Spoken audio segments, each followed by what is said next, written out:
right, so I'm here with Andrea. Andrea, how old are you? 40? And are you originally from Arizona? No, I'm from Texas. What part of Texas? Austin. And what brings you out here to Arizona? 13 years ago, my now ex-in-laws got me and my family up here to live closer to family, I guess. And what's your current situation right now? Are you homeless? Yeah, homeless, and yeah.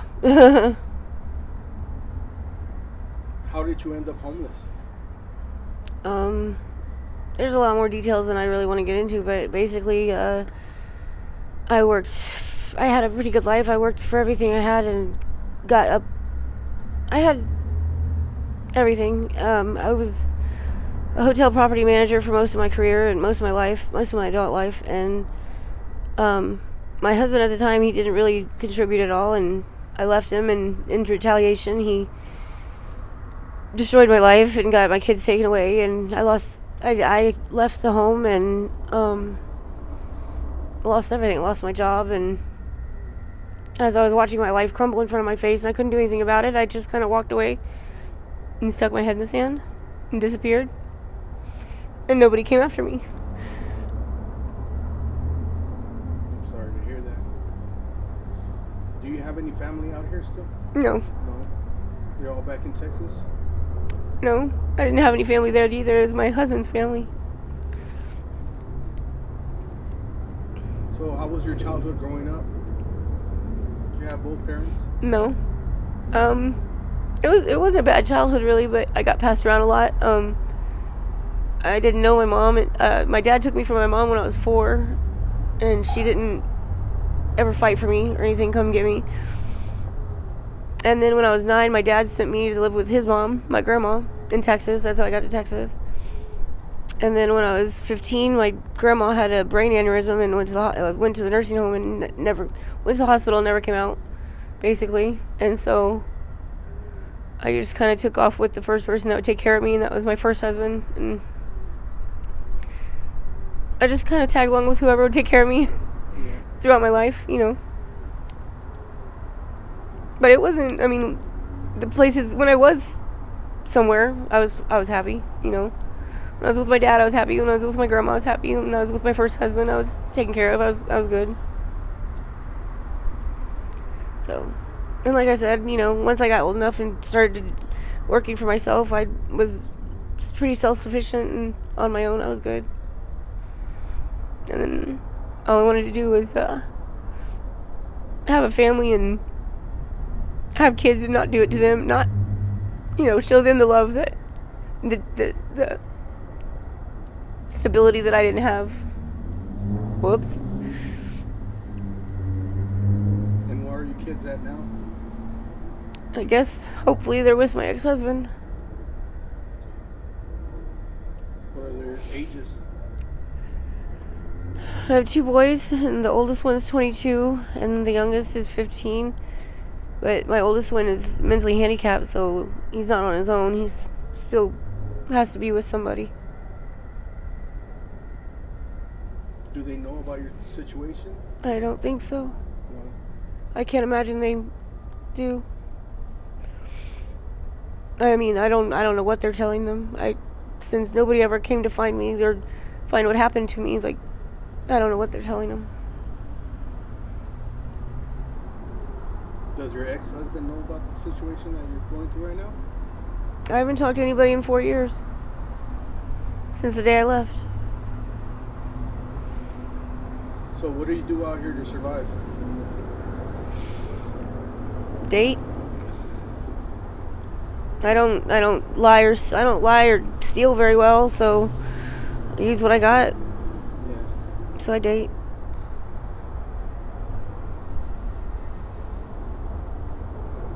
How many dates do you do a day? It varies. It depends on how good everybody's paying that day or whatever, but I don't know. I usually, by the end of the day, throughout the day, I usually make probably about $200 to $300 by the end of the day. If I, stick with it. But just to cover everything I need for every day, you know, and if I want to get a room or whatever, it takes about $200 or $300 a day. What about substances? Do you mess with any substances? Yeah. It's another way. It's another way I kind of hide. Yeah, it makes me not such a sad sack, I guess. Yeah. But yeah, I smoke blues, and if I have to keep going, I'll do G sometimes. How did you get introduced to the blues? Just being out here, I was an addict already. Yeah. And as blues got more popular, it just kind of disappeared, and I traded one for the other because I couldn't find the like I wanted to, and blues are everywhere. So. Yeah. Pretty typical story. When you were in Texas, did you know about the blues or anything like that? No. No, I dabbled with, you know, party drugs and stuff like that, but I never was ever really stuck on anything. Yeah. By the time I left Texas, my doctor had prescribed me, I was on prescription, like, painkillers, but Vicodin. And when I got up here, the doctor took me off of that, like, immediately and tried to get me to do back surgery, and I didn't want to do that, so I went to the street, and that's how I got stuck. Because I couldn't find pills. And I couldn't find the painkillers I wanted. So that's how I got stuck on. But I was never exposed to any of that stuff in Texas. It was my entire life. I'd never met an addict or seen it on the street or been offered it ever. It was everywhere. Everywhere I went to find, you know, opiates, it was always like. Yeah. So how dangerous is it working out there on 27th Avenue? It could be really dangerous. I've had some really bad nights. What's one of the worst experiences you've had out there working the blade? There's been a few. I mean, there's been people that'll just get you in the car and they'll be really nice or whatever, and then they just start beating you up. And there'll be people that will just basically rape you and throw you on the side of the road, or take off with everything you own. There'll be people that will just be like really nice to you and like, you know, like kind of like string you along for a while and get you really far away and leave you stranded out in the middle of nowhere.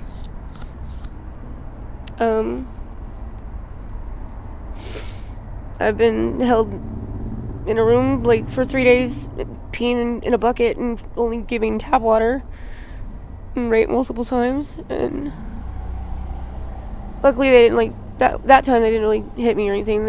And I was lucky enough to get out of there. But there was another girl, I don't think she did. I never saw her again. So it was two of you girls at the same time? Yeah, she came in right after me though. They brought her after me. And on the room that I was in was covered from every part of the ceiling and every part of the closet was covered in notes from other girls that had been in there. And basically like goodbye notes to their parents or family, or sorry notes, or, you know, I was here's, or, yeah, it was just covered in notes from other girls. Yeah, I was lucky on that one.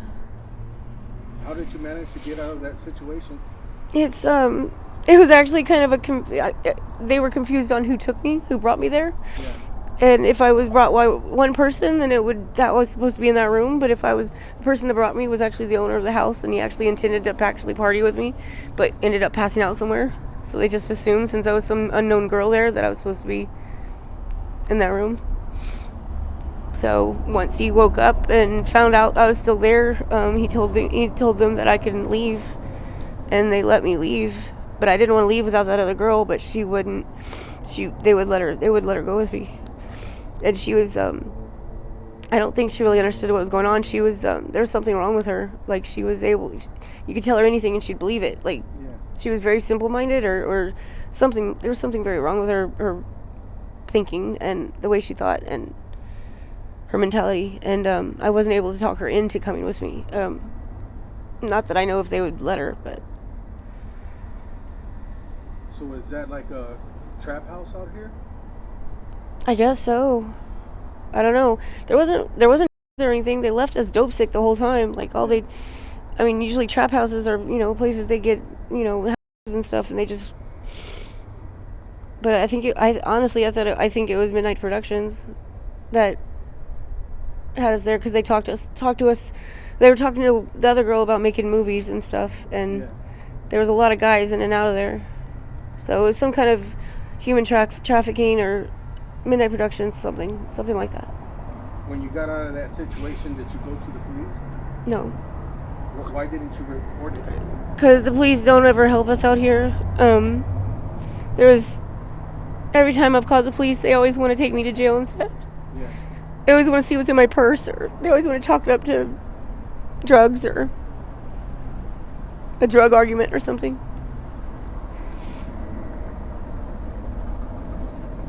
Andrea, right? Yeah. Andrea, thank you for sharing your story. Are you okay with me using this on my YouTube channel? Yeah. And Andrea, just in case some of my subscribers want to reach out to you and they want to offer any sort of help, do you have any social media or anywhere where they could reach you? I have a phone number. I think. Do you have a Gmail? Yeah, I do. Yeah, that's probably better. It's missdreamitchell@gmail.com. missdreamitchell@gmail.com. Okay. Thank you. I really do appreciate it. Yeah.